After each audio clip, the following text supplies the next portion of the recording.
Support for WPR comes from UW's La Follette School of Public Affairs, hosting a conversation with former ambassador to the UN, Linda Thomas Greenfield, April 1st in Madison. lafollette.wisc.edu.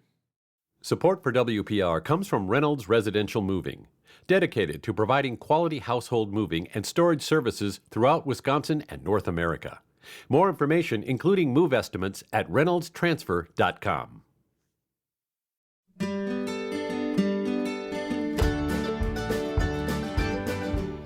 Great to have you with us here on WPR News. It's another Wildlife Wednesday. I'm Larry Mealer, and we are joined by Emeritus UW Extension Wildlife Ecologist Scott Craven. Back to talk about, well, a lot of news coming out of the Wisconsin DNR. He'll also take your questions about the wildlife you're seeing or questions about them.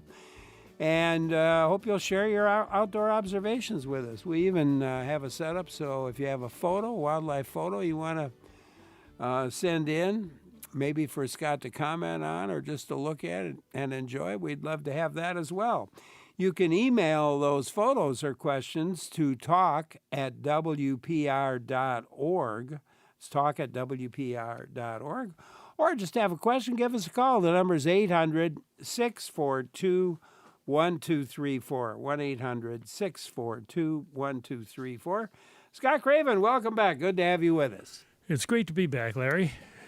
As you know, I just got back from Florida again, and it's taken me a little while to catch up, and I haven't had much time to see what's going on outside, but I see the blackbirds and robins are back, so spring has sprung. Yeah, and some plants, skunk cabbage, probably one of the first plants to show up.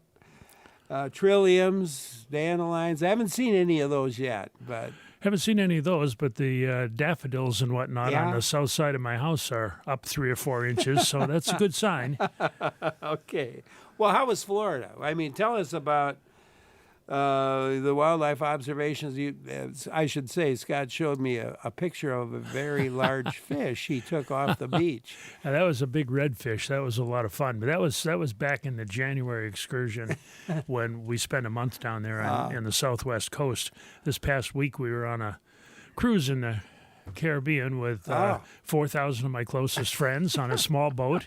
But we saw some very interesting countryside, roamed around a little bit on the Dominican Republic and Grand Turk Island and a couple other spots, and very interesting vegetation, interesting marine life and wildlife. I didn't get really too far off the beaten tourist track because of the boat situation. So in terms of bird life, we saw a few things while I was sitting at the hotel waiting to go to the airport the other day. Huge flock of parrots was marauding around the hotel parking lot. That was kind of interesting, but not a great deal else in terms of bird life. Even though we knew it was there, we just didn't have access to it. Jesse in Spring Green has a question for you. Let's go there. Hi, Jesse. Hey, how's it going? Good. Appreciate the call. What's on your mind?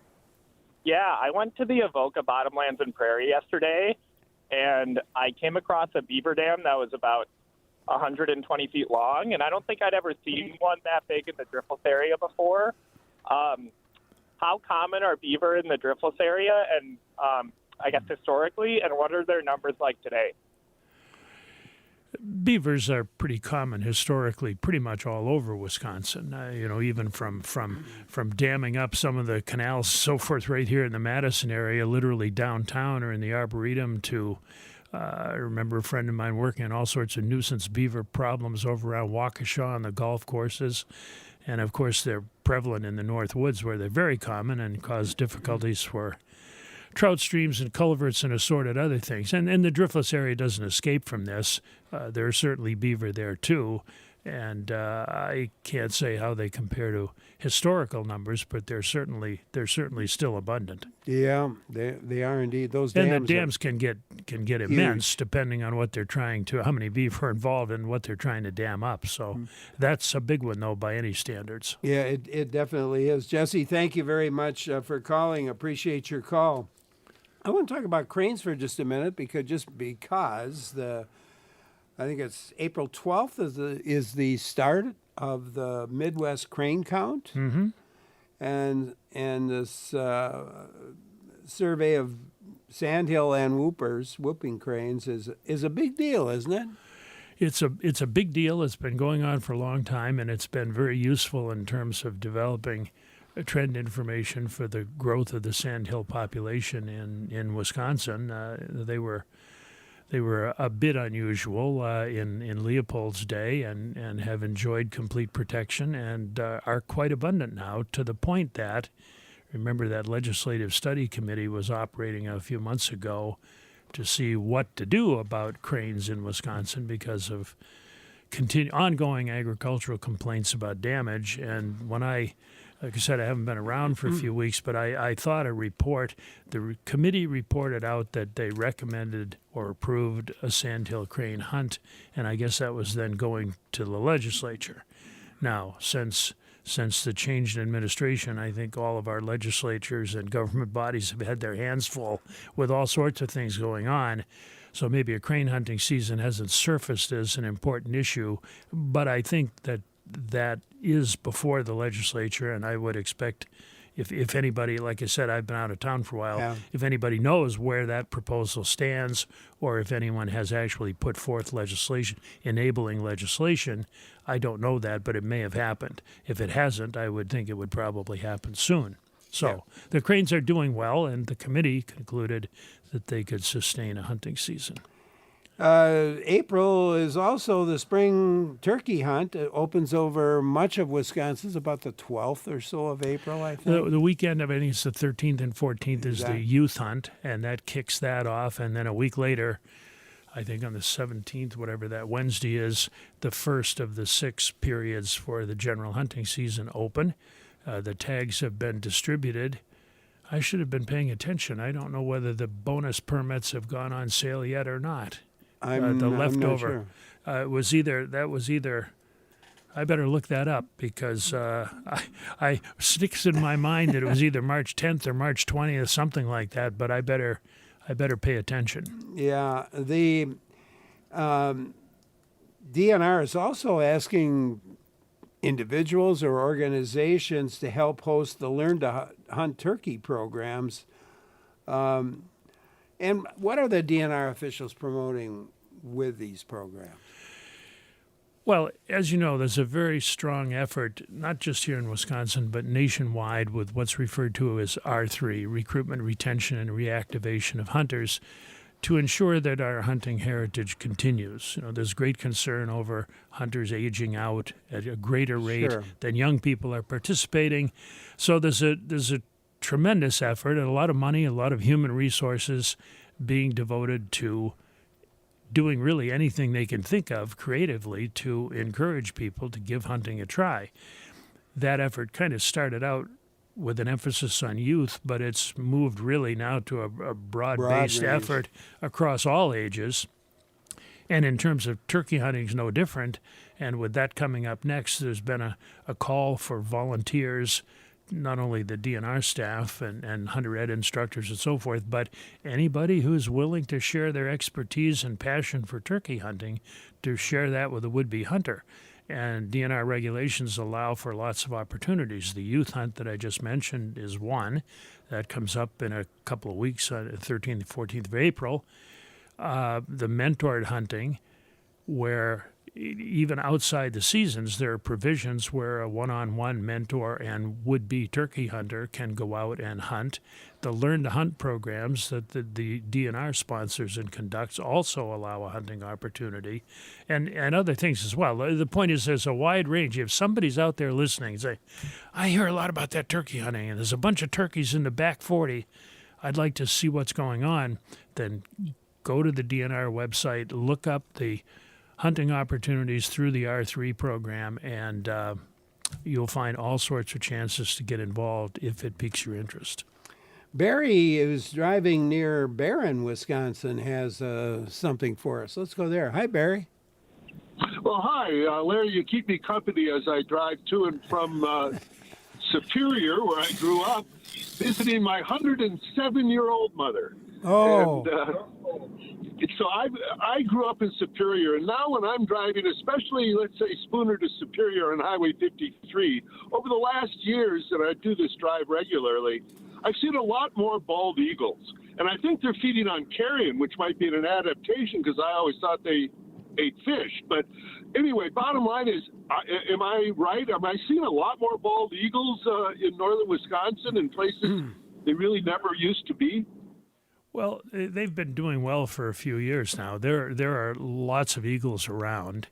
And in terms of your observation that they're feeding on carrion, they do, they will, and they always have.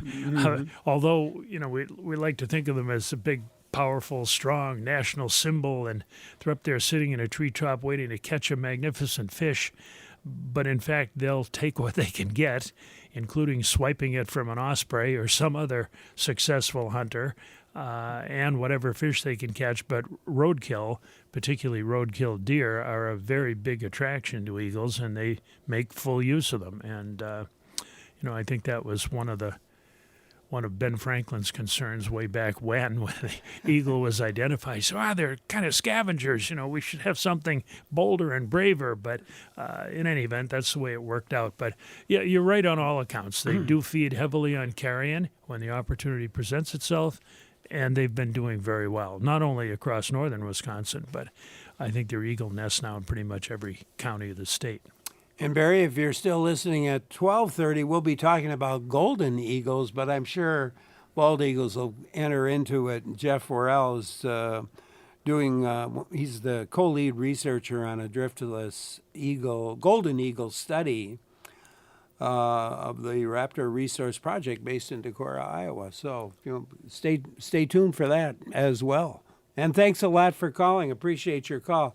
Scott, you mentioned no matter the age, and that reminded me of a story in Wisconsin Outdoor News about the age of, that was deer hunters, I believe, not turkey hunters, but deer hunters. Yeah, this kind of the wrap up for the 24-25 deer season is in the books now. So in terms of the harvest and number of participants and all that kind of thing. But what I really found interesting was the distribution of where license buyers came from. And there were 500, and I've got the numbers here if I can see what I'm doing. Gun licenses this past season, 555,371. Really only a matter of a handful different from 23. Crossbow licenses, 126,000. Archery licenses, 111,000. For a total of 793,000. Now there's some overlap because some hunters have several types of licenses. I think they said that overall there were somewhere in the neighborhood of 650,000 deer hunters using any particular tool. But who were those people? That's the interesting thing. Of the new, here's some random statistics that were interesting. Sales to Wisconsin residents. 742,000 licenses, up 2,400 from the previous year, and 51,000 to non-residents. So it's clearly by a factor of more than 10 to 1. Wisconsin residents versus out-of-state folks. Sales for deer licenses to hunters came from all 50 states and 27 foreign countries, with the leading out-of-state people coming from Minnesota, as you'd expect, Minnesota, Illinois, Michigan, Florida, and Iowa. 68% of all these licenses were bought online. I mean, when I started, you had to wait in a line somewhere to buy a license. Now it's all electronic. The Friday before, this happens every year, but the Friday before the season, not that people are prone to procrastinate, but the Friday before the season, how many licenses do you suppose they sold in that one day, the day before the hunting season? 100,000? Right on, 99,700. You better go buy a lottery ticket. Patron license sales this year were up with 65,000 sold compared to 64,000 the year before. That's becoming more popular. 23% of new hunters were female, and up to 11% of all those deer hunters are female. And that also is a major change over the years. the oldest, now here's where the age comes in. Yeah, here's the age. The oldest male license holder for deer hunting license was 103, and the oldest female license holder was 97. 623 licenses were sold to customers over 90, and 10,162 deer hunting license customers were between 81 and 89. That's pretty impressive. I'm hopeful. It gives me hope at this point that I can join those statistics in a few years. In other words, I'm still around to participate in deer hunting. I hope that's not for a little while. Anyway. Interesting figures. Dan in Marinette has a question for you. Let's go there. Hi, Dan. Hi, Larry. I was wondering if Scott could give us an update on the elk population in Wisconsin. Is it steady? Is it growing? Any chance that it's going to expand kind of outside of where it currently is? We talked about that a little bit on the last program, so I didn't bring the statistics with me that I put together for the last program, but I can tell you that the number of elk elk are doing very well, both in the northern herd up around Clam Lake and in the southern herd down around Black River Falls, to the point that I think this is the first year coming up when there'll be an allowable harvest in the southern herd around Black River Falls. And I forget how many animals that was. It might have been 5 or 6, something like that. And then 8 or 10 in the northern herd. I don't remember those exact numbers, but those permits, in fact, for people who are interested in that permit application period is now open, and for the $10 fee, you can jump into the lottery essentially and attempt to get lucky and draw an elk permit, whether it's for the southern herd or the northern.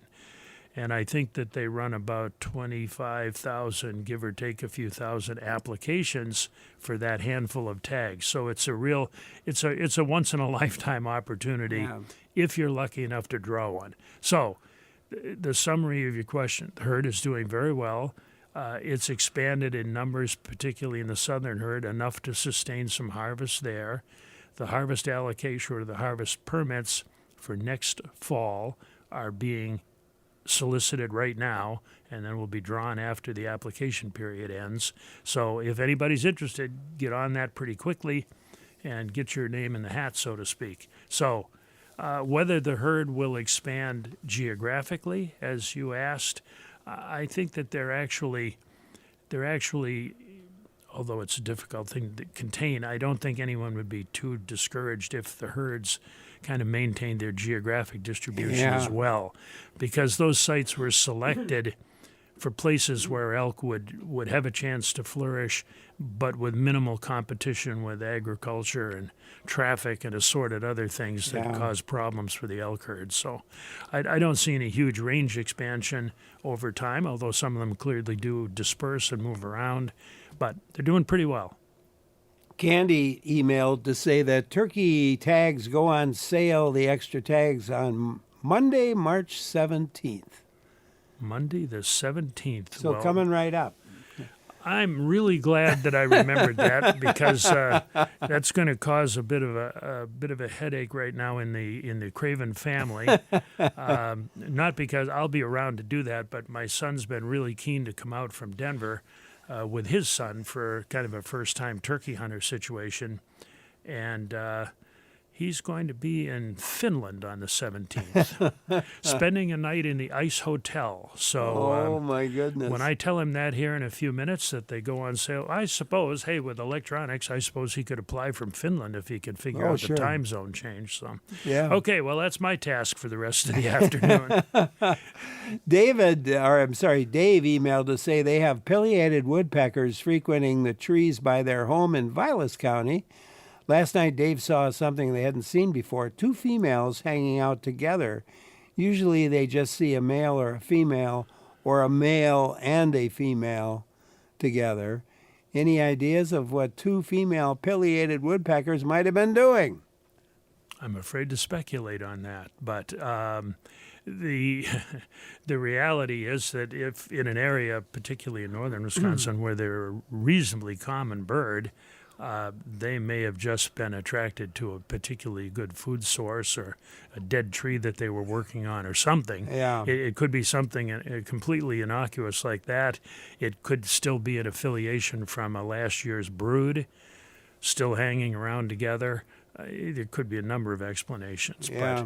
But more commonly, they'd see a pair, and they're going to be starting to work on their nest cavities and whatnot before too long, although I suspect winter's clinging on in the Northwoods a little more tenaciously than it is here in the Madison area, since it's going to be 75, I think, in 2 days. But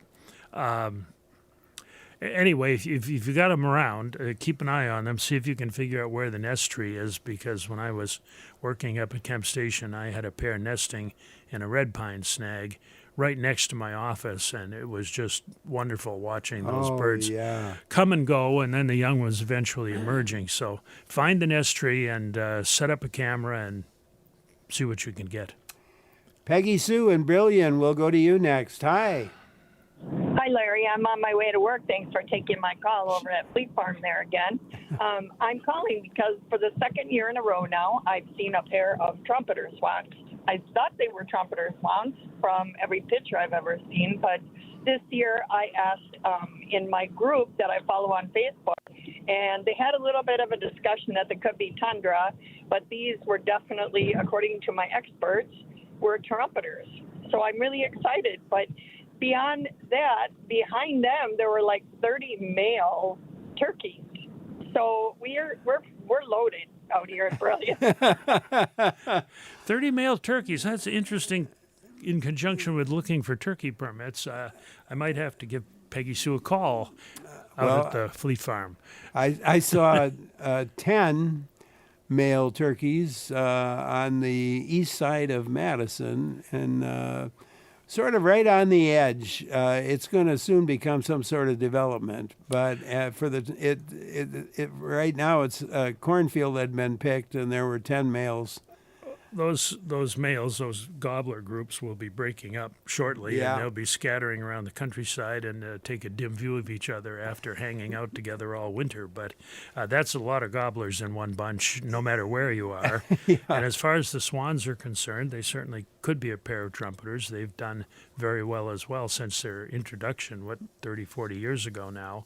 And I suspect that if they weren't neck-collared or marked in any way, that the DNR folks are still interested in where those birds are, especially if they're setting up a nesting territory. So, Peggy Sue, if you don't mind, I would give your local wildlife manager a call and just say, hey, there's a pair of trumpeter swans out on pond X, Y, or Z, and that'll get passed up the line. Yeah, there you go, Peggy Sue. Thank you so much for calling. You can join in, too. The number to call, 1-800-642-1234, or you could email us to talk@wpr.org. That's talk@wpr.org.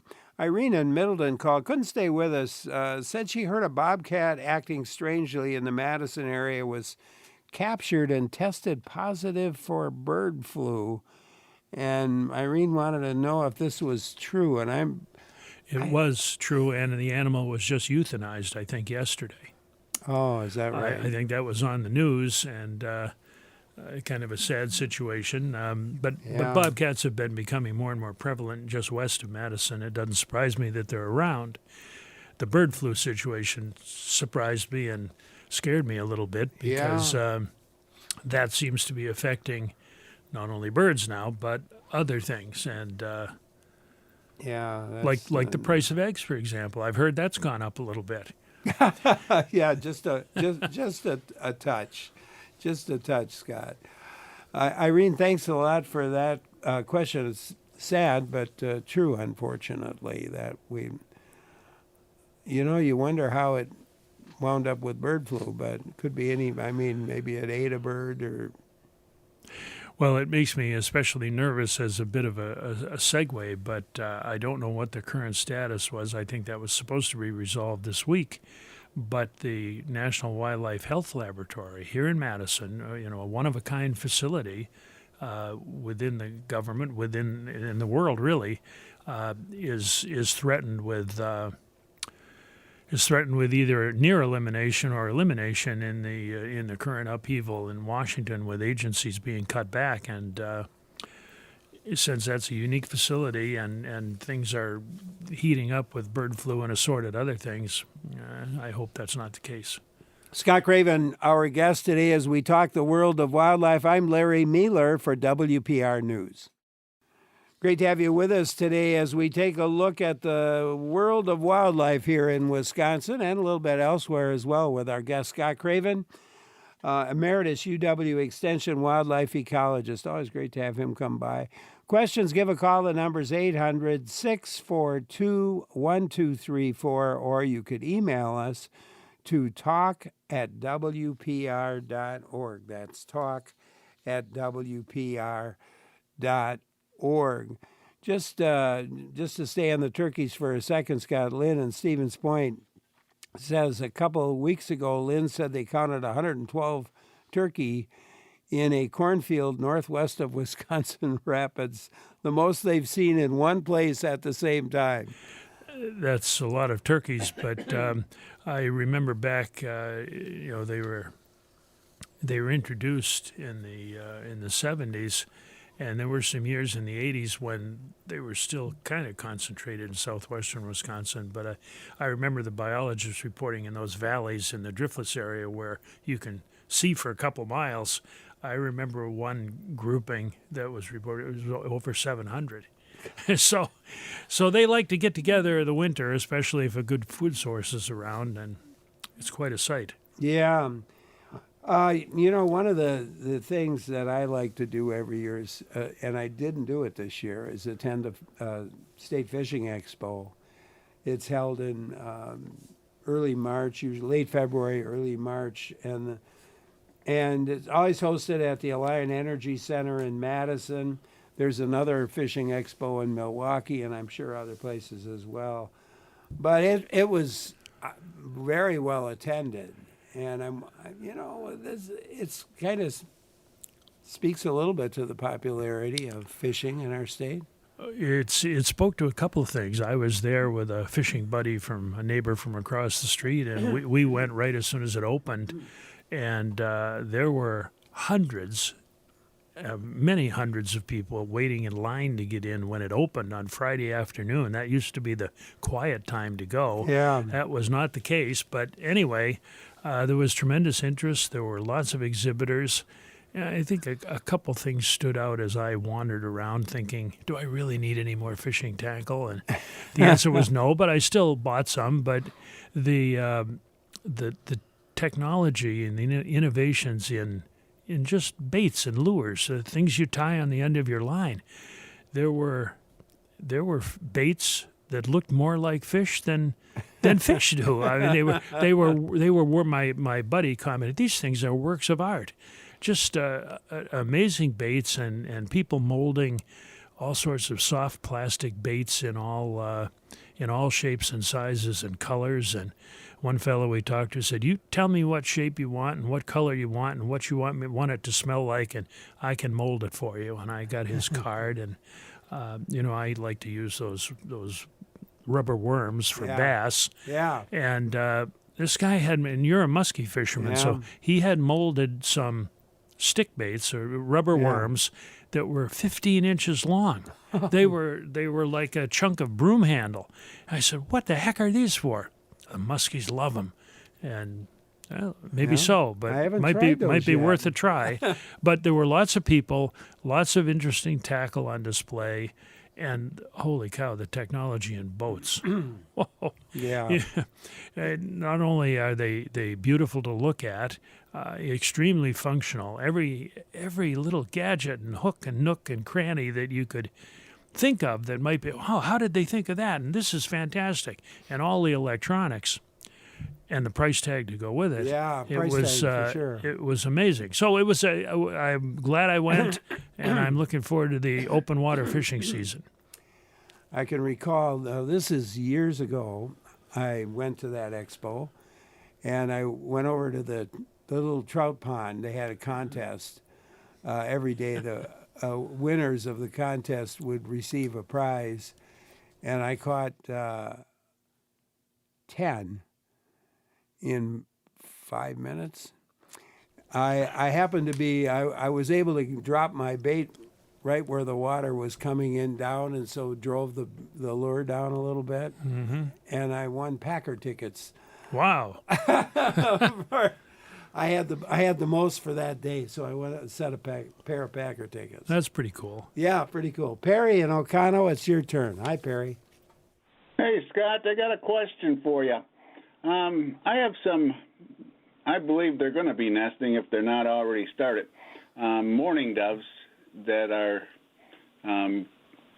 inhabiting my arbs right next to my deck. And I really like the mourning doves, but is there a way I can discourage them because they leave a lot of droppings on the railing on my deck? Where are they trying to nest? In a shrub or on? Can you tell? Yeah, they're in an arborvitae Okay. line. Doves on their own kind of discourage nesting. Now, having said that, they're very prolific. They'll have multiple broods per year. And because they're prolific, it's one of the characteristics that makes them such a popular game bird. But having said that, it's amazing that they're successful at all because they're about the most wretched nest builders you could imagine. Just literally some twigs laid across a gap in a branch, and you can usually see the eggs through the nest. It's a wonder they successfully raise any young, but they do. But in terms of discouraging them, because their nest construction is so quick and haphazard, I don't think you can kind of be Johnny on the spot to chase them away every time you see one with a stick. But if it's not a monster arborvitae and you just want to keep them from that immediate area, I go to the garden center and get a big piece of bird netting, like you'd protect a strawberry bed with or something like that, and you could easily wrap the arborvitae with that temporarily, just secure it with twist ties or whatever, up as high as you could get it, and that would preclude anything from using that arborvitae for nesting. And then once the nesting effort seems to be either well underway elsewhere or over, just pull the bird netting down and hold on to it for some other purpose. But that's the only way I think you could discourage them quickly, easily, and without any harm to the birds. There you go, Perry. Thank you for calling. Jim, who's driving near Blue Mounds. Your turn. Hi, Jim. Hi, I got a question for Scott about the color of the wattles on tom turkeys. I live out in the country, and in the wintertime, there's a lot of turkeys hang out in my backyard. Might be because I feed them a little corn. But most tom turkeys I see, the top of the head's white, their face is blue, and then their wattles are bright red. There's 3 toms hanging around. Their wattles are that bright light blue color.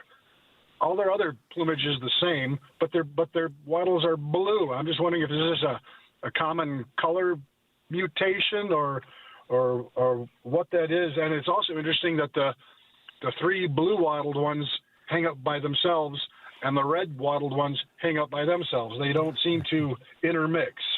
Huh. Well, typically the coloration of the wattles and snood and all the other fleshy parts on a turkey's head are colored the way you describe them generally, and light blue or pale is kind of the standard when the turkey's just kind of minding its own business and feeding or whatever. But typically what turkey hunters want to see is that bright red coming through the woods or coming across a field. And what that usually is indicative of is the turkey's level of excitement. In other words, what they're up to. And that level of excitement is what usually dictates the blood flow to those wattles and so forth, and then causes the bright red coloration. So I think that the fact that you're seeing kind of separate groups based on color, if you watch them enough or have an opportunity to see them, when certain events happen, I think the blue ones are going to turn reddish or brighter, and the red ones, if they're just hanging out or just coming off the roost or going to roost or whatever, are going to appear paler. So it's related to their level of enthusiasm for whatever's going on. Okay. And I don't think there's any, at least not that I'm aware of, there's a culture of blue wattled turkeys out there as opposed to red wattled turkeys or any other color. Yeah, I think you're right. I think there, it Scott. depends on what they're up to. Yeah. Jim, thank you for calling. Excuse me. You can join in too at 800-642-1234, or you could email us to talk@wpr.org. Jennifer in Milwaukee wonders if birds can be inoculated against avian flu. And of course, you wouldn't be able to inoculate the wild birds, but is there an inoculation for avian flu? I don't think so. If there was, they'd be frantically working with the poultry flocks and captive birds where that's even possible. But any administration, and there have been lots of different diseases and sterility issues and so forth where there's been an attempt to inoculate or treat a wild population, whether it's birds, mammals, or anything else, and it's logistically nearly impossible to deliver the product, whether it's by injection or food source or whatever. And in order to be effective, it has to treat such a high percentage of the flock that it's just logistically very challenging. And I think that the development of something to treat the flocks that are being essentially depopulated, which is leading to the problems we're seeing with egg prices and so forth, is a high priority of the groups or people or research labs or whatever working with avian flu, much like the development of the vaccines for COVID, where everybody was watching what was going on, almost a daily update as the different laboratories were coming out with possibilities for COVID vaccinations. I think that's what's going on now in the world of avian flu, but it appears to be a very big problem that's not going to go away anytime soon. Elaine in West Bend emailed to say the program Kids and Mentors Outdoors that was organized by Mark Walters has multiple chapters in Wisconsin. Their adult mentors get kids outdoors in various activities, including hunting and fishing, and just wanted to point out that Kids and Mentors Outdoors chapters and their events, you can find them at camokids.org. So KAMOKIDS, camokids.org. It's another organization and opportunity that the DNR listed in their laundry list of things people can do to either get their kids involved or get themselves involved. So.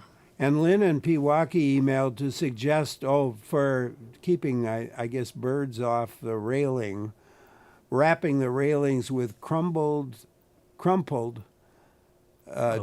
Tinfoil. Uh-huh. Yeah, that works really well for keeping cats out of your planters as well.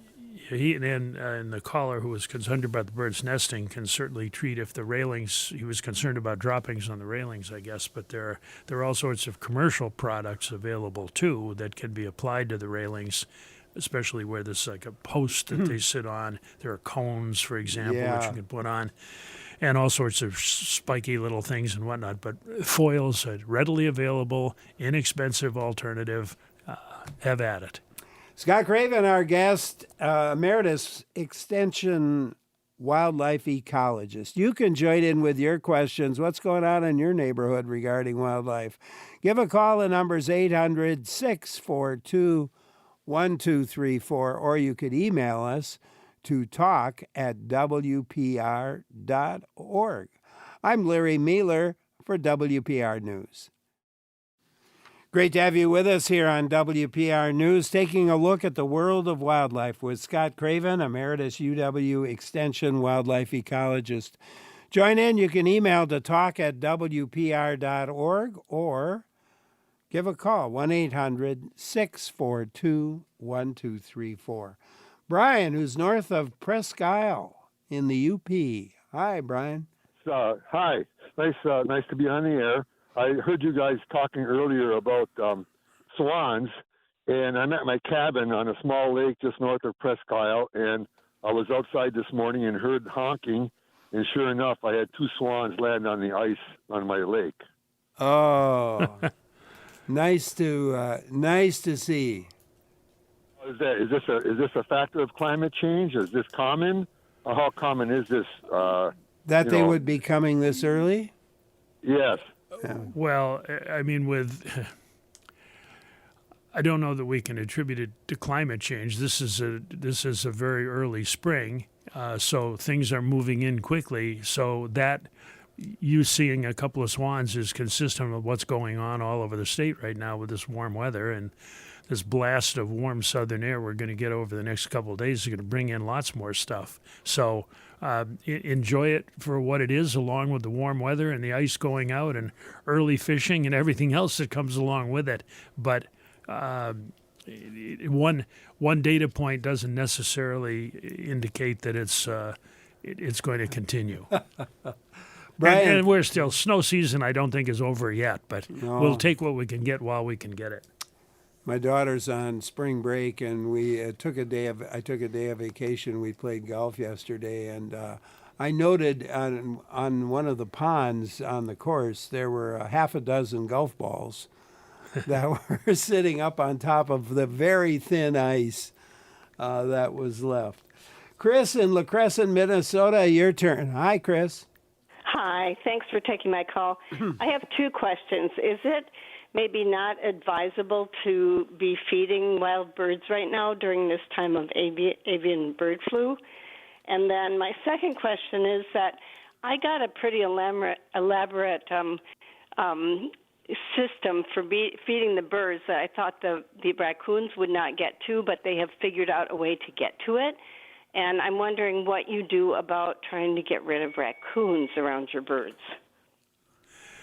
Well, in terms of discontinuing feeding right now because of avian influenza, I've not seen any alerts from the bird feeding industry or even from the agencies or the health unit within the DNR to cease and desist. So I'm continuing to feed. I pay some attention to keeping the feeders as clean as I can. Yeah, that's the big thing. So at this time of year, especially with nice weather, that's one of my upcoming spring projects anyway, is to take the feeders down after a long stretch of winter and empty them out and dip them in a weak bleach solution and air dry them and then get them back filled and up again. And that's just a good thing to do periodically, no matter what. But with the various diseases, in addition to avian influenza, that are possible in terms of transmission in a bird feeder, keeping them as clean as you can is a good idea. But until I hear otherwise, I'm going to continue to feed, and I think you can too with a reasonably clean conscience. How do you keep the raccoons out of your bird feeder, Scott? That's a very difficult question, Larry. I've tried a variety of tactics. As you know, I live in the country, and spring is the time about now. In fact, I made comment of that last night. It's about time for the raccoons to show up. And they seem to come through in the spring, and if they figure out the feeders are accessible to them, they can be very destructive. I mean, they knock the feeders down, they can break them, tear them apart. They're powerful animals, and they make a mess. I don't care to have them around the feeders. So I do what I can to try and intercept them where they come up the steps onto the deck or where there's a pole that they're using to shinny up to gain access by putting out a couple of good-sized live traps and trying to catch them before they can cause any problems and then get them out of the way. Or in some cases put up whatever I can for a barrier, take some of the most vulnerable feeders down, stop feeding suet cakes when the coons are around, or suspend the feeders out further from the house where they can't get at them. And of course, again, on your own property, if it gets to the point where, especially if there's one animal that seems to be particularly agile or persistent or whatever, then that animal around my place gets removed from the population. Well, there you go. Chris, thank you very much for calling.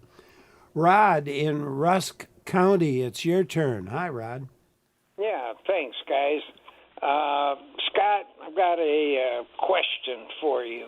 I have 2 trail camps that I attend year-round, and 2 weeks ago I attended them. And on the trail cam, great photo, 2 photos actually, of an adult doe that had its tail ripped off. So a tailless white-tailed adult doe. Did we lose the? Anyway. Rod, are you still there? I'm there. Yep, I'm there. Okay, so basically a doe without a tail. Yeah. Well, the bone was intact. And the hindquarters were bloody, which you might. Okay. Yeah. And the tail did not look broken, or the tail bone did not look broken. And the deer looked healthy. Unfortunately, it had snowed, so I couldn't backtrack or try to look what happened. But well, I have to assume, especially if there was blood on the hindquarters, which probably wasn't related to the tail. It may have been related to the attack that caused the loss of the tail. That it sounds to me like it was a predator attack, and the animal got out of it pretty lucky, actually. Loss of the tail per se, not a fatal problem, and you couldn't determine anything about the wounds on the hindquarters, but it seemed to be moving and behaving okay. So I think the most likely explanation is that it escaped a predation event. By what? We don't know. It could have been a wolf.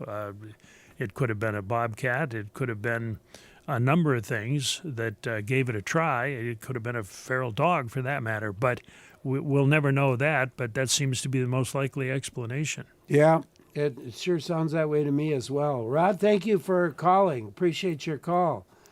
Mary Bell in Racine, your turn. Hi, Mary Bell. Hi. I was calling because I have a neighbor. I live upstairs. My neighbor lives downstairs. It's an elderly woman. We put a bird bath out in the front and bird feeders, which we have no problem with that. But for the past year, their porch is full of peanuts, and they're not only feeding the birds, they're feeding the squirrels and everything. Is that healthy? Is it healthy? I guess that was the question. Yeah. Sure. I mean, peanuts are another food source that a number of birds will use. The squirrels certainly will too. But our morning routine at the house is there's a big bowl of shelled peanuts on one of the dressers, and we open up the patio door that goes out onto the bedroom deck and pitch a handful of peanuts out there. And sometimes within seconds, before I can close the door, there's a family of 4 or 5 blue jays that sits up in the trees around the yard and waits for us. And then they come down, one right after another, grab a peanut, go up in the tree, eat it, come back down, get another peanut, and within a matter of minutes, peanuts are gone for the day. Blue jays go and do something else. But that's become a morning ritual. Now, the squirrels get into the act as well, and if the blue jays are late or the squirrels are early, then the squirrels get some peanuts. And again, I'm sure they appreciate that effort on our part. I'd rather see the blue jays getting the peanuts, but a lot of other birds check them out too and occasionally grab one. So it's another food source. And, I guess if that's something you want to give a try to, there's really no harm, no foul, I guess. I'm not sure what else to say about that one, Larry. I think you're right, Scott. Mary Bell, thank you for calling. Carol in Onalaska, we'll go to you. Hi, Carol. Hello. Hello? Hi. Yeah, what's on your mind? Well, I have a bird question. I have a female cardinal who is repeatedly trying to bang into several of my windows on the corner of my house. I've tried to pull the shade down. We've put tape so it flutters in front of that window, and we just don't Can't get seem him. to be able to. Yeah. No, to deal with it. Well, we'll take that up. Scott will ponder that while we get ready here to take a look at the news. Scott Craven, our guest, and we'll take up that question of cardinals from Carol right after this look at the news. I'm Larry Mealer for WPR News.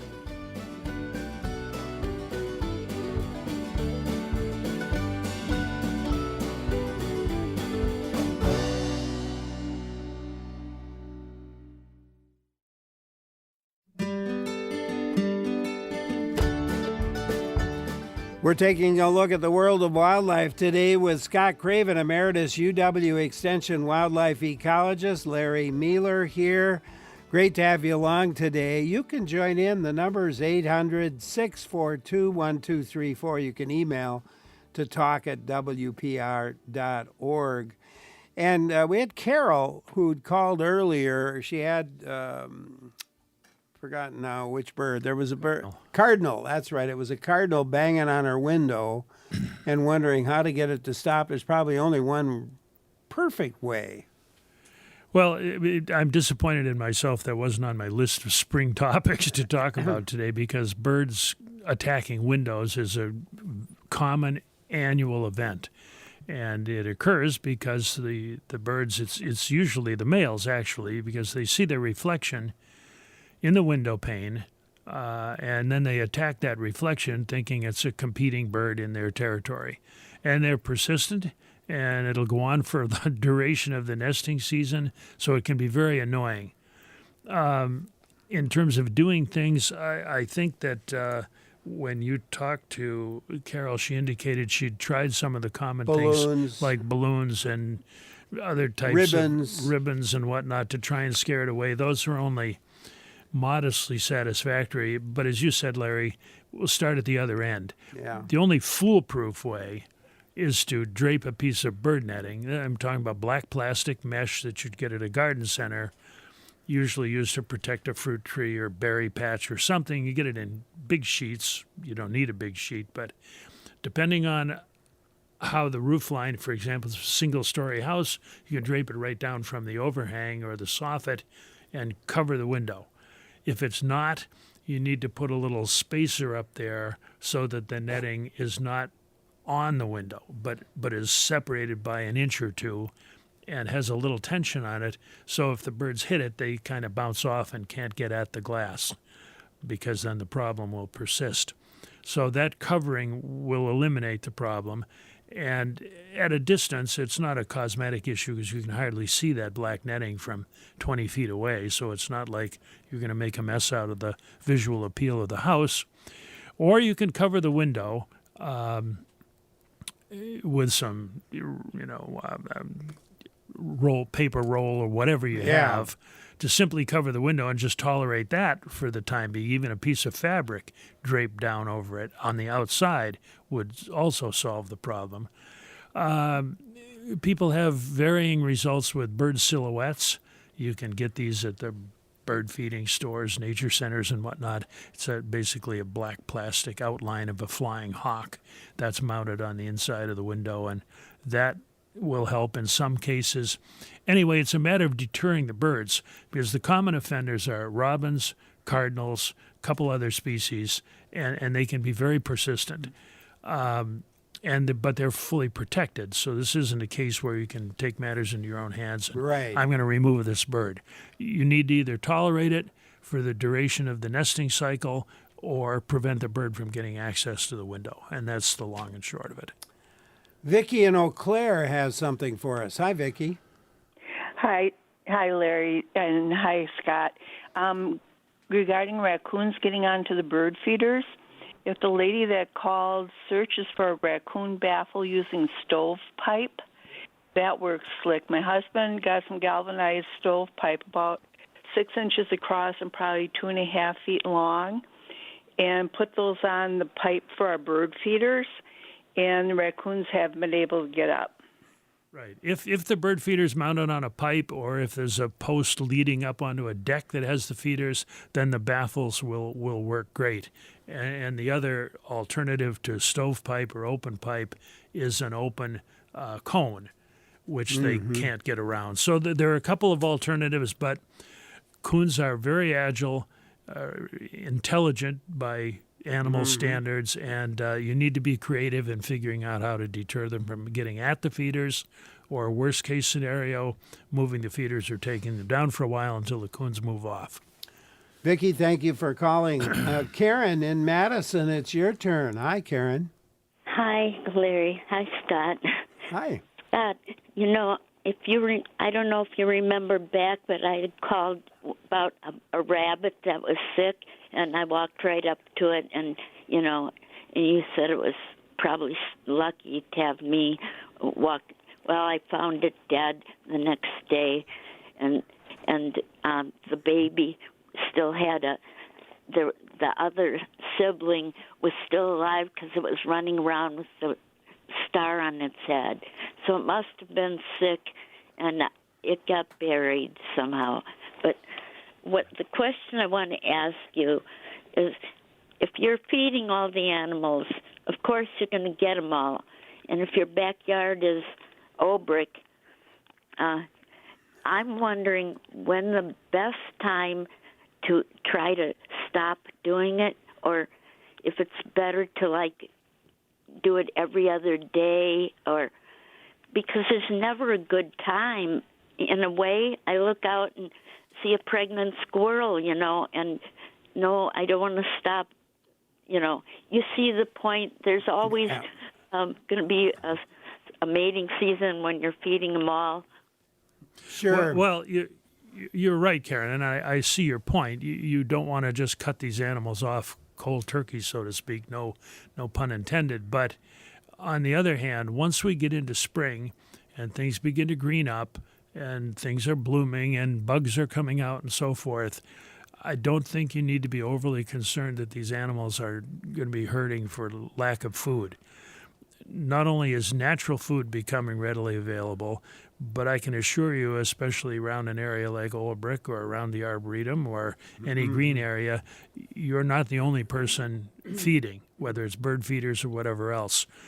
And most of these animals are mobile enough and have a large enough home range that they include multiple food sources within their normal daily activities.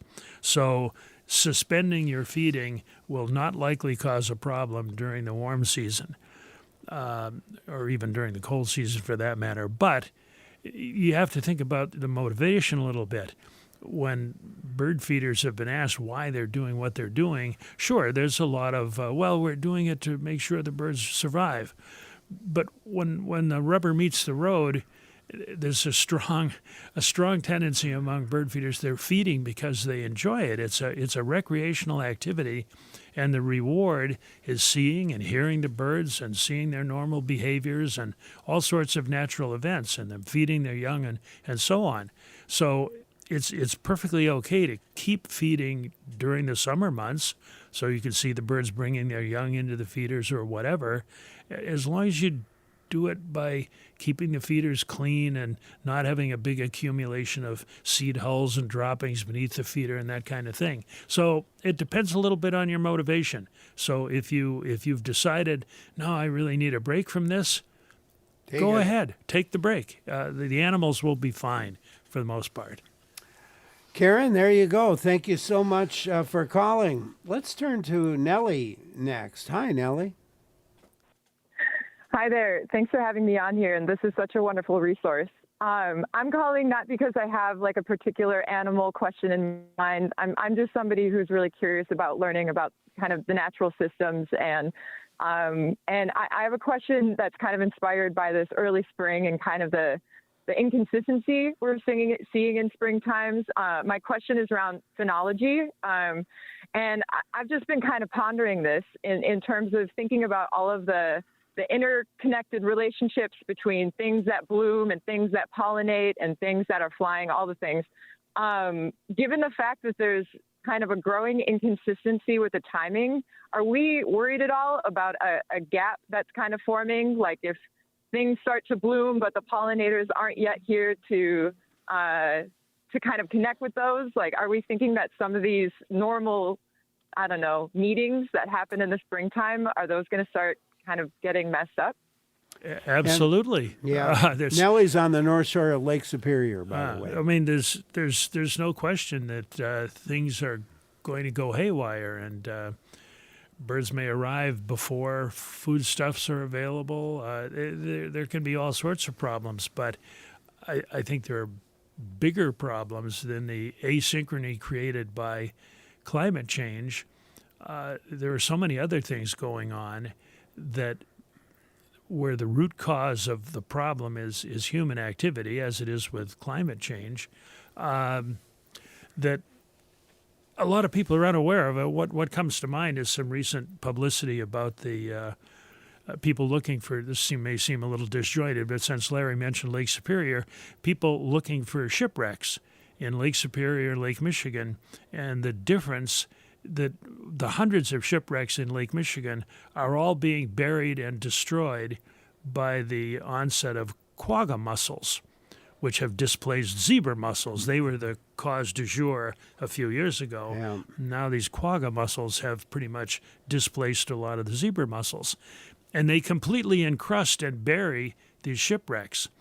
That hasn't happened in Lake Superior yet because the water's too cold, and the mussels, though that species of mussel finds that unattractive. But you start looking around, and there are way too many examples where things seem to be spiraling out of control with invasive species, with disease problems, and with the environmental change we're seeing. And we have to somehow give that some attention in terms of public awareness and the resources to do something about it. And unfortunately, right now, some of the agencies and groups, like I mentioned a little earlier in the program with the Wildlife Health Laboratory, are losing capacity rather than gaining it. So it's a discouraging situation, Nellie. I'm glad you're aware of it, and do what you can to spread the word about some of these things. But I'm afraid we're going to be left to see how some of these things play out. It's going to be winners and losers in this. Right. As you were kind of pointing out with the quagga mussels. Right. Yeah. Nellie, thank you so much for calling. Appreciate your call. Rex emailed to thank you, Scott, for your expertise and sound advice on wildlife and deer herd management at Marshall's Point Natural Area in Door County. Rex said that sandhill cranes were recently spotted in Bailey's Harbor. You know, a lot of things are going to happen very quickly over the next couple of days. So Colleen emailed to suggest a way to keep the mourning doves and robins from nesting is to hang a rubber snake atop the garage light. That's what she did, and it has worked pretty well. Another. I mean, there are over the many years that I worked with wildlife damage issues, hundreds of things like this would come up, whether it was a rubber snake or an owl decoy or a balloon or whatever. And some people have wonderful success. Whether the cause and effect there is really the linkage, we never know. But over time, I learned that a lot of the gadgetry is erratic in its performance, and you really need to stick with tried and true tactics to address the problem head on by excluding the pest or removing the pest. And sometimes that isn't what people want to hear, but hey, try whatever you want, and if you have good luck, keep it up. Good, and otherwise, there are things you can turn to, and there are lots of internet resources now that you can go to by just entering the species and getting the whole litany of opportunities you have presented. Randy emailed a photo of some animal footprints in the snow, and you had a chance to look at those prints. He was wondering if it was a fisher. It sure looks like a fisher, but don't know the circumstances. There it is, with the set of keys there. The size looks about right. The shape looks about right. Number of toes looks right, and the location looks right. So I think we're pretty good there, Larry. Let's see, Mary, before we go to Mary, I did want to get in about the Conservation Congress hearings because they come up in mid-April. Chance for everybody to voice their opinion on a lot of topics. Well, there are always a lot of proposals. Some of them are very local, like what should the bass limit be on X, Y, or Z lake. But there are also many statewide issues that adjust or change hunting or trapping seasons or fishing bag limits or whatever. Or if, for example, if all of a sudden there's a proposal for a sandhill crane season kind of thing, and that comes up before the Congress, it might not because that's a legislative issue. But those kinds of things stir up lots of interest in the public, and the Conservation Congress is everybody's opportunity. Not just hunters, fishers, and trappers, but anybody to weigh in on these conservation-related topics. And now you can do that both with online voting and by attending the hearing. There will be an evening hearing with experts and DNR officials, so forth, presenting the facts about a given proposal on site. They're usually in a high school auditorium or something. In every county in the state, you can go and participate and vote for your delegate to the Congress for future input, or you can do it online. But everybody has a chance to weigh in. Mary in Door County emailed to say that several years ago they heard advice on how to keep skunks, rabbits, and raccoons out of their garden. The advice was to leave a radio on all night, not too loud to bother the neighbors. The music and talk will trick them into thinking there are people around. And I've had someone call in and say they tune into WPR because there's a lot of talk going on, and it's worked or helped. And it may help for a while. That's the other thing. That some of these things provide some immediate relief because of the novelty of the situation. But these animals are very adaptable in terms of habituating to a stimulus like the radio. And the best example I can give you that in the years when I worked at Horicon Marsh, and they were trying to discourage the geese from cornfields and all, they'd put out these big propane cannons. Yep. And early in the season, the cannon would go boom, and wow, the geese would go in every direction. 2 weeks later, the cannon would go boom, and the geese would kind of run to the edge of the field. 3 weeks later, the cannon would go boom, and the geese would kind of, what the heck was that? And 4 weeks later, whatever. So they can, as I said, try what you want, but be prepared to move on to something else fairly quickly. Jim and Ephraim wonders if you keep a phenology journal, and if so, how far back does it go? I do pay some attention to certain things. For example, I was not here on the 4th of March. I was on this trip in the Caribbean, and I said, 4th of March, that's the average date for the first redwing to show up at our feeders. And we got back, and there he was. So I don't know when he came, but there are I have a few of my own kind of benchmarks that I watch for in terms of, the first turkey showing up gobbling and those kinds of things, but I don't keep it in a written form. And it only goes back as far as my memory, which means I can't remember what I had for dinner last night. But anyway, I do pay some attention to it, but not in an organized way. Luray in El Dorado has some thoughts for us. Let's go there. Hi, Luray. Hi. I have had 100% success keeping raccoons off my bird feeders by using the thin metal poles with a conical baffle on them, and the other place I hang bird feeders are from the edge of my eaves of a single-story house. And those poles and baffles are available at Menards at a real reasonable price. I also wanted to tell people that I'm a retired wildlife rehabilitator, and I am now functioning with the Fauquier County Audubon Society as their wildlife rehab consultant, and my number is 920-872-2266. And I'm available. Yeah, well, there you go. Luray, thank you very much for calling. Appreciate your call. I appreciate the compassion and effort that the network of wildlife rehabilitators around the state puts into that. Lots of You know, people are always concerned about the well-being of the animals they're seeing, and the rehabbers put their time, effort, and money into making sure that animals that have an unfortunate incident are given some care. So it's a good thing. It's valuable. I was thinking back to the Conservation Congress ballot, and there are a bunch of questions, as you said, regarding a whole raft of things. And I know one of the wildlife questions asks whether hunters should be allowed to leave the non-edible parts of their quarry in the field after harvest. What are the pros and cons of that?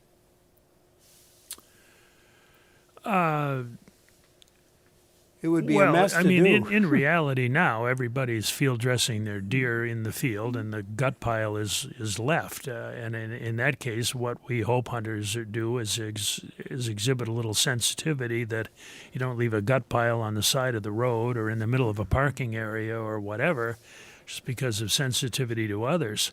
But I've spent enough time in the deer woods, so to speak, in the fall to know that after an animal's been cleaned and removed from the scene, that gut pile is immediately visited by all manner of other creatures that view it as, oh, hot buffet, and ranging from chickadees picking away at the fat and suet and so forth to fox and coyotes and skunks and possums and other things coming in and dragging away internal organs or whatever. So it disappears very quickly. Back in the days of the CWD investigation, they'd stake out a whole deer carcass with a trail camera to see what scavengers did. And it was incredible how fast the whole thing disappeared.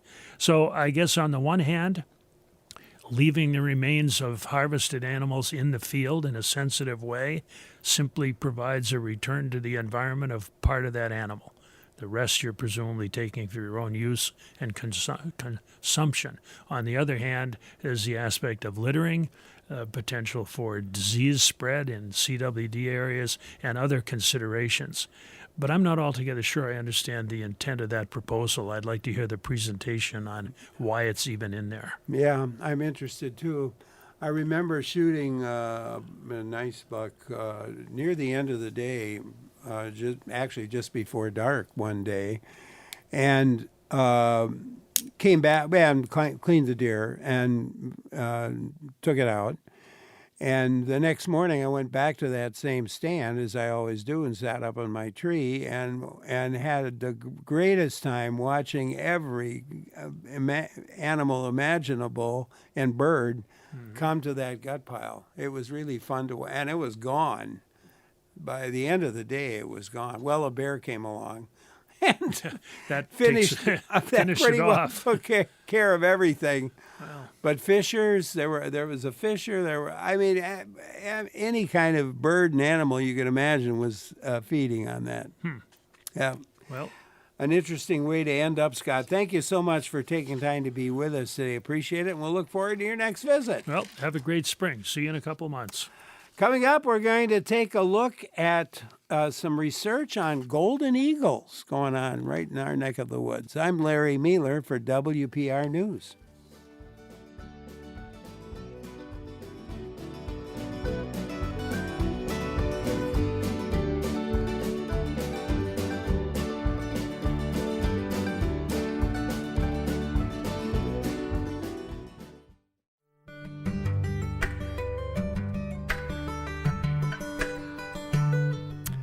Thanks so much for joining in today on WPR News. And Larry Mealer here, by the way. We had one question, I think, relating to bald eagles during the time Scott Craven was on the show. And bald eagles, of course, they live year-round in almost every county in Wisconsin. But far more rare are golden eagles. We have small numbers of golden eagles over winter in the Driftless area. And we're going to talk about golden eagles now with our guest, Jeffrey Worrell, who is a co-lead researcher for the Driftless Golden Eagle Study of the Raptor Resource Project. The project based in Decorah, Iowa. Jeffrey's the former director of the National Eagle Center in Wabasha, Minnesota. Golden Eagle Study researchers recently captured in Buffalo County, I think, Wisconsin, a 32-year-old golden eagle. I want to hear that story from Jeffrey as we move along today. And I'm certainly hoping you'll join in with your questions about golden eagles. Can you tell the difference between a golden eagle and a juvenile bald eagle, for example? Give us a call. The number, 1-800-642-1234, 800-642-1234, or you can send an email to talk@wpr.org. That's talk@wpr.org. Jeffrey, welcome. Thank you for taking time to be with us today. And thank you for having me, Larry. When did you start the Driftless Area Golden Eagle Study, and why? Well, formally, we started 5 years ago. This is our 5th season trapping Goldens. And the reason why is, going back probably over 30 years ago, I'm a hardcore fly fisher and was a fly fishing guide up here in the Driftless. And when I'd come up here in the winter, I'd spot golden eagles. I'm also a falconer, so I know the difference between a juvenile bald and a golden. And I'd called people I knew at the DNR and said, "You guys, I just saw a golden eagle." And they said, "No, you didn't, Jeff. You saw an immature bald." No, it was a golden. I know the difference. I'm pretty familiar with them. And we argued back and forth. And I said, "You need to come out here and see." And no one believed me. There's another fellow at the National Eagle Center by the name of Scott Mayhew, who's quite an authority on Goldens, actually. He was one of those that was sounding the alarm early on. "I'm seeing Goldens," and nobody believed us. Finally, we started to get believed. And at that time, the National Eagle Center, this was back in 2009, authorized me to start a study on wintering golden eagles here in the Driftless. Funding is tough, and so we didn't really have much funding. We were able to trap one bird. We didn't really know what we were doing at the beginning, but as a falconer, there are a lot of techniques for trapping birds of prey, and we zeroed in on what worked for them. I left the National Eagle Center, and years later, when I retired, about a week later, I got a call from the executive director of the Raptor Resource Project saying, "Would you like to start up your study on golden eagles again?" Well, I just about jumped out of my socks. The Raptor Resource Project does 3 critical things. They're involved in raptor conservation, public education, and research. And for many years, a couple of decades, they, along with the Kohler Foundation, studied bald eagle migrations here in the Midwest, specifically in the Driftless area. When that study wrapped up, they were ready to take on another research project. And we're thrilled to have me start up the golden eagle work. And away we went. So the Midwest population of goldens has never really been studied. Very, very little is known about them and what they do here, why they're here. There are generally 2 different groups of golden eagles here in North America, Western and Eastern, divided, of course, by the Mississippi River. Our Western birds are quite different than our Eastern birds. These Eastern golden eagles nest and mate up in the Arctic, above Hudson's Bay. 2,500 miles north of us. When winter hits the Arctic, they want to come kind of like humans, how we'll go down to Florida where it's nice and warm. Well, to a golden eagle, coming down to Wisconsin in the winter is nice and warm. They are remarkable animals. They can take cold 10 below. It doesn't even faze them. They'll just sit and yawn all day long. They don't care.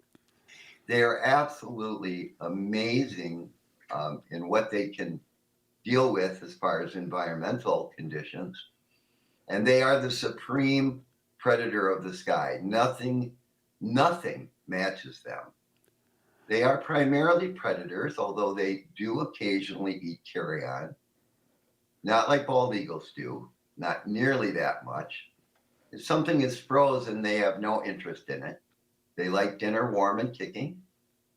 They take a huge variety of prey items from squirrels, black squirrels, gray squirrels, fox squirrels, rabbits, turkeys, and even deer. I've actually seen them bring down a full-size doe in one step. Wow. And absolutely amazing. I mean, an 11-pound bird brings down a 140-pound deer in one step.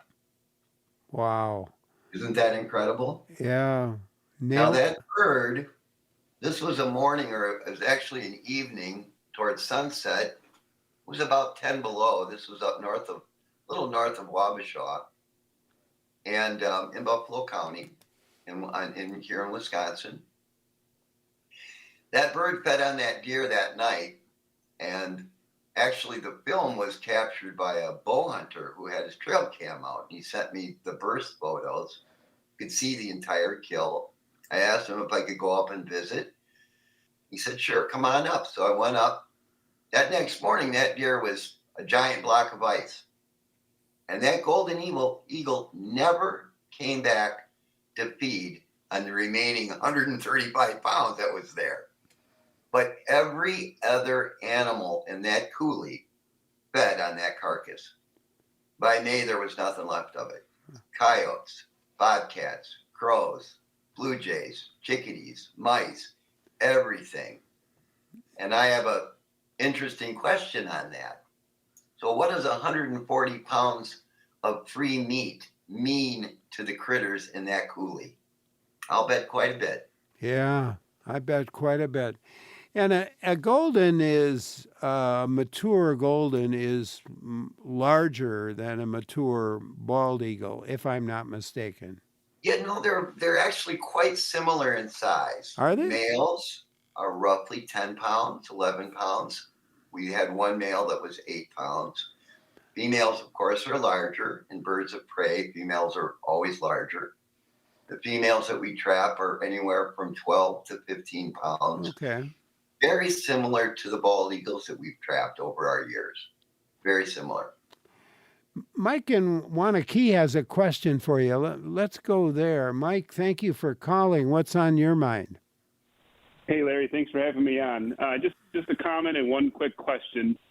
A year ago at this time, I was down at some land that my family has in southwest Dane County in the town of Perry. And my kids and I were there. We were making maple syrup, and we saw a bird flying overhead. And we knew right away that it was a little bit different. We know our raptors pretty well. And we came home that night, and we were able to identify it as an immature golden eagle.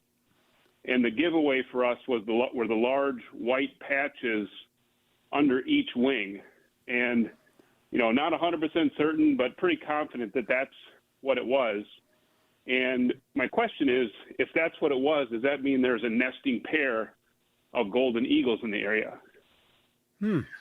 So, unfortunately, no, they're not nesting here in Wisconsin. They nest up in the high Arctic. They winter here. And towards the end of February, beginning of March, you will see mating behavior between mated pairs. Our friend up at the Eagle Center, Scott Mayhew's, coined the term roller coasting. The males do what looks like they're riding a roller coaster. Up and down they go. Sometimes stick passing, things like that. But there's no nesting here. But you're absolutely right. When you look up in the sky and you're seeing the silhouette, sometimes the sun is behind it. Hard to tell what you're looking at. Those white wrist patches are one of the dead giveaways. I think for me, one of the biggest giveaways is if you look up in the armpit, what would be the eagle's armpit? It's black as night in goldens. Bald eagles always have a little white up in there, and you can see it pretty clearly. If there's any white in that armpit area, it's an immature bald. If it's dark, it's a golden. Big white band across the tail on juveniles. gets much darker as they get older. Those are the kind of the two big giveaways, the big white band, white armpit feathers, little white wrist patches. And another dead giveaway is look at their heads. Bald eagles have a big old Jimmy Durante schnoz, big huge beak sticking out. Golden eagles have a very refined head and a much, much smaller beak. So just when you look up, they look very different, their heads do. Those are some of the good giveaways for the difference between the two. Yeah, excellent. Mike, thank you again for calling. Jeanette in Warren, Wisconsin. We'll go to you now. Hi, Jeanette. Hi, good afternoon. I work up in Northeast Iowa and do nature photography. And a few years ago, I was at an art show over in Elkader, Iowa, Northeast Iowa, and a gentleman came up to me and he said, well, can you tell me if this is a bald or a golden? And I said, what? And he emailed me photographs from a game camera in a piece of land where he was hunting on with an eagle with one talon in the top back of a doe, and the doe was jumping, and it looked like the other talon ripped out, but the eagle still had a hold of it with one talon. And it looked like the doe was likely to get away, but he didn't know because he hadn't been there at the time. Well, let me tell you something kind of interesting, kind of a funny story. Yes, they attack deer. It's from what I've seen, it's pretty rare for them to bring them down and feed on them. One thing that we've seen that, quite frankly, just blows my mind is they will chase deer and grab onto them on the back side of them, grab onto their derriere, and ride them like a bucking bronco, and let go and fly off and then come and do it again, over and over. They're clearly not trying to kill them. If they wanted to kill them, they'd grab them by the head. It is the funniest thing to watch. We had two juveniles come in. One flew inside the wood line. One was outside the wood line in the cut corn. The one inside the wood line stooped into the wood line, flushed out about 10 deer. The one in the cut corn grabbed one of them and started bucking. After about 10 seconds, it let go, and we all laughed and said, well, it made 8 seconds. It won. They flew off. They came back and did it again. And then they did it a third time. And it was nothing more than harassing these deer. It was the funniest thing I've ever seen. Now, when we've had confirmed kills, those deers have been grabbed by the head.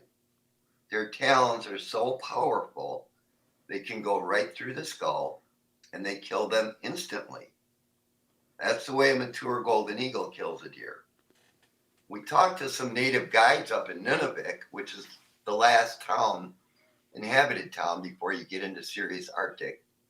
And the native guides say that the adults chase caribou calves all the time and kill caribou calves. So our whitetails are about the same size as a caribou calf. So it makes sense that they chase ungulates. Yeah.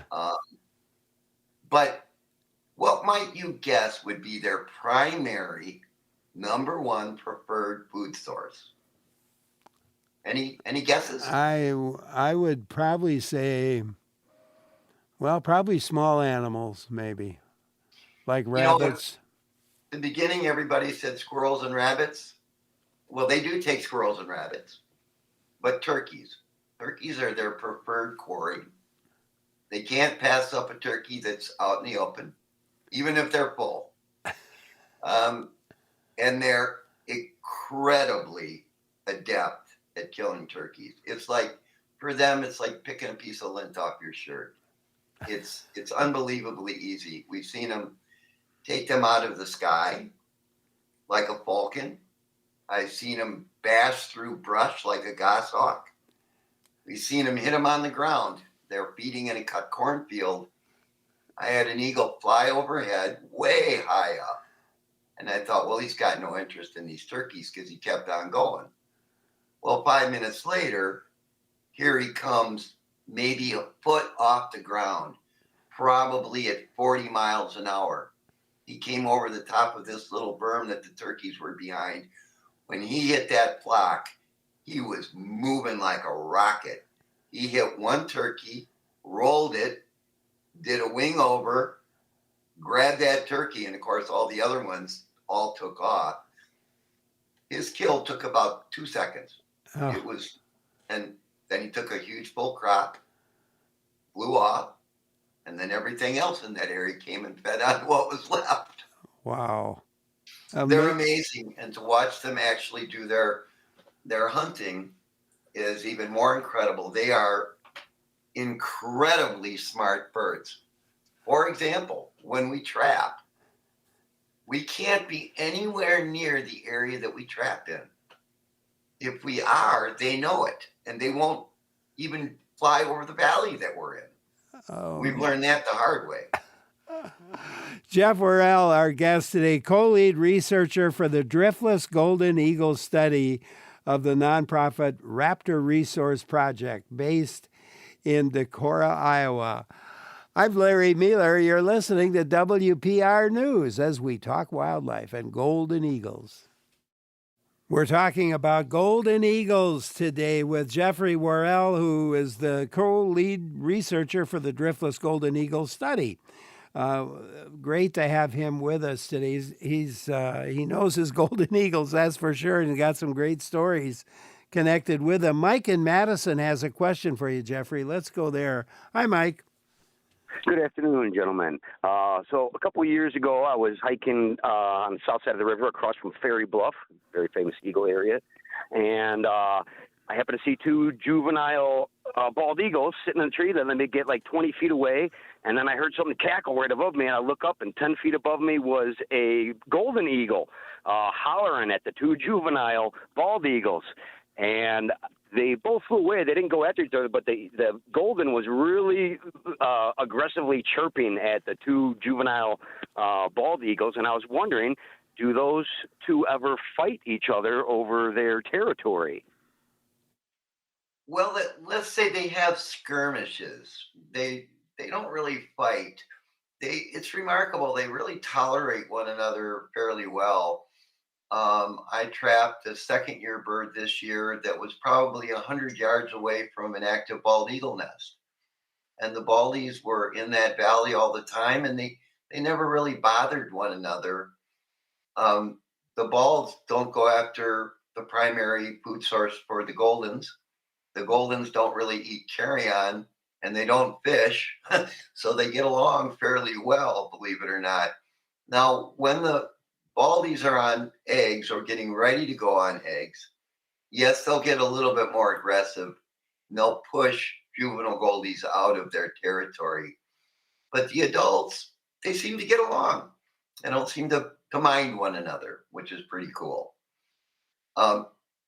If I may, I just want to just let everybody know what this study's about. We're kind of looking at three different things.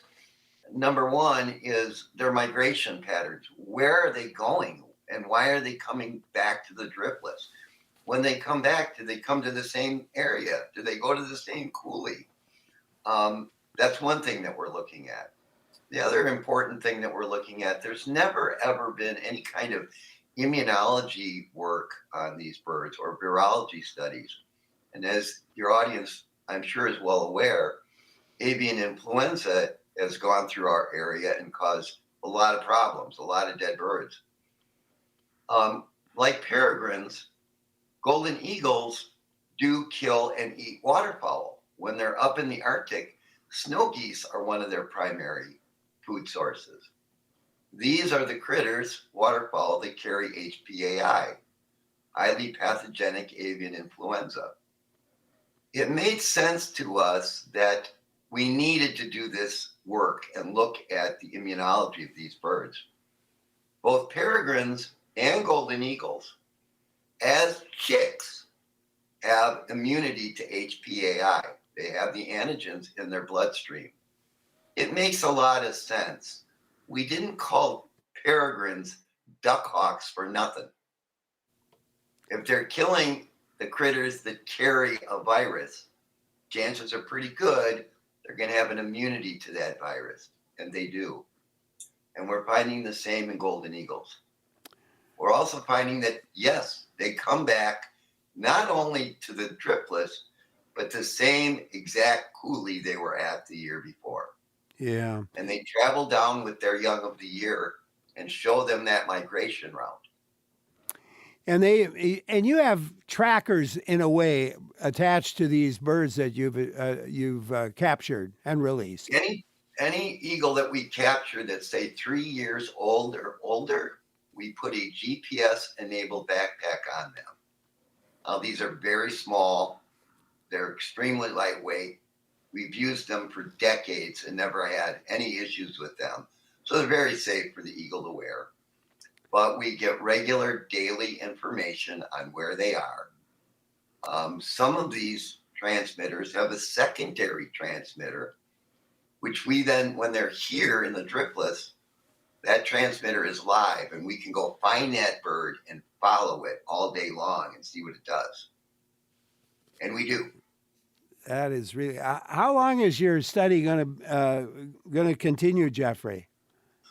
Well, our goal is to get about 25 birds backpacked. That would be statistically significant for the number of birds that are in the driftless, for us to draw some scientific conclusions and publish some papers on their travels and their ecology and their immunology and those types of things.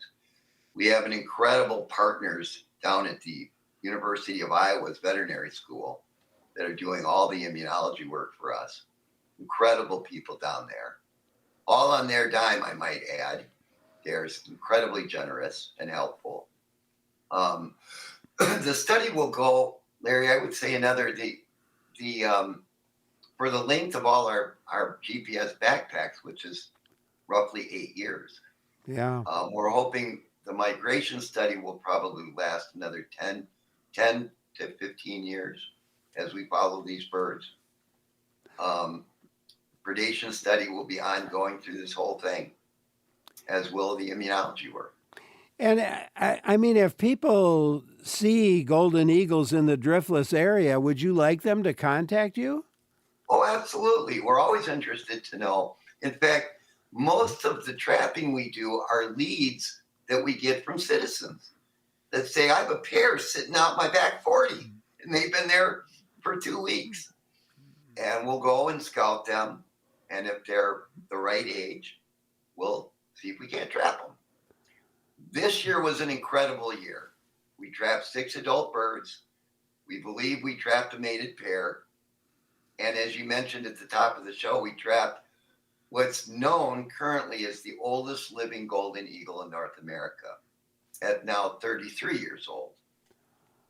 The former record holder, the current record holder, is 34 years old in either Finland or Sweden. I can't remember. So they are a long-lived bird. Well, that's what we're learning. We didn't know. No one would have ever guessed we would catch a 33-year-old golden eagle and a male. Just incredible. Real quickly, I'd also like to make a quick comment at the end of your interview with Scott Craven, who, by the way, was one of my professors when I was in college, and a great, great professor, too.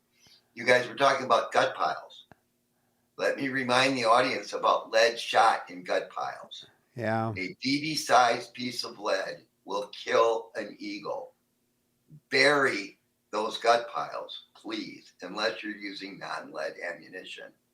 But there's still a lot of hunters using lead for deer hunting, and it presents a serious danger to our wild raptors. So please be careful with those gut piles. Yeah, and that's a good note to end on. And it's a good reminder that there's other ways, there's other ammunition out there other than lead that you can use. Jeffrey, absolutely. Thank you so much. I hope we can do this again. Thanks a lot for being with us today. I really appreciate it. Thank you. And you know those Decorah eagles that are on camera? Yeah. That's us, baby. That's us. That's our group. Jeffrey Worrell, co-lead researcher for the Driftless Golden Eagle Study of the nonprofit Raptor Resource Project, based in Decorah, Iowa. What a great half hour with him. Thanks to him again, and thank you for listening. Thanks to our producers, Clara Neipert, Joel Patnott, our technical directors, Lee Rayburn and Jeff Robbins, our executive producer, Jill Nadeau. I'm Larry Mealer, and thank you for listening. And please stay with us. Lots more in store here on WPR News.